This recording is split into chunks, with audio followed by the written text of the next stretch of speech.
গুড়গুড়ি বাবু, ভালো করে প্ল্যানটা দেখুন।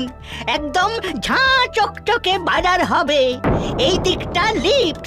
একটা বাজেট করে ফেলুন, টাকাটা কোনো বিষয় হবে না। টাকা লাগলে ভূতে জোগাবে, ভূতে।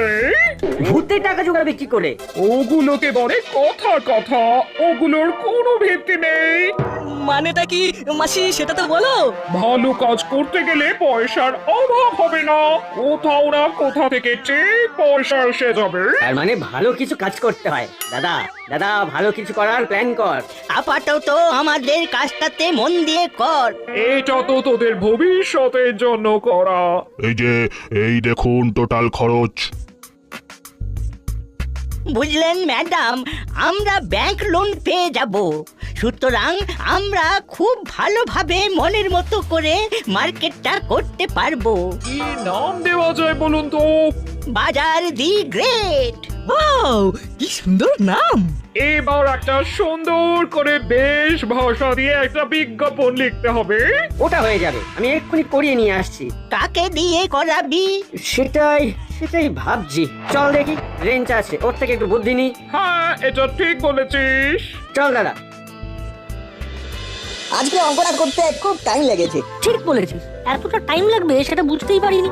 অঙ্কটা একটু ঘুরিয়ে দিয়েছিল। কিন্তু অঙ্কটা শেষ করে দেওয়ার পর কিরকম নিজেদের বোকা বোকা লাগছে। আচ্ছা, আজ হুলোদা বাটালিদা এরা গেল না কেন?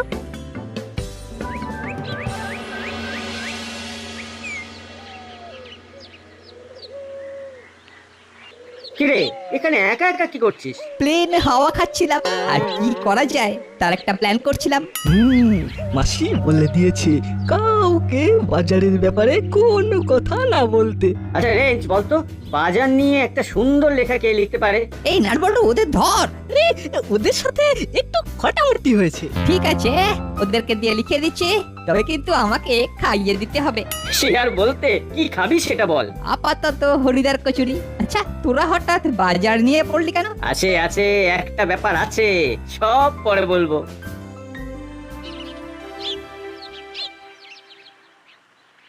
নার, দূরে তাকিয়ে দেখ, মুড়িলাল কাকা আর চেলা কাকা ডালা করে মাছ বিক্রি করছে। কিন্তু এরা এখানে কেন মাছ বিক্রি করছে? ওরা তো বাজারে যেখানে সবাই মাছ বিক্রি করে সেখানে বসে।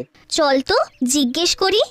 একটু হলো বলতো, এসব যা হচ্ছে তাতে তো পেটে আমাদের দড়ি বেঁধে থাকতে হবে। ভুল জায়গায় বসেছি, এখানে বসলে একটাও খদ্দের পাবো না। তার চেয়ে চলো পাড়ায় পাড়ায় গিয়ে মাছ বিক্রি করি। দরজায় দরজায় মাছ বিক্রি, তাই চল আমরা দুজনে ভাগাভাগি করে পাড়ায় পাড়ায় যাই। আমি এখন নিচ্ছি, তুমি একটু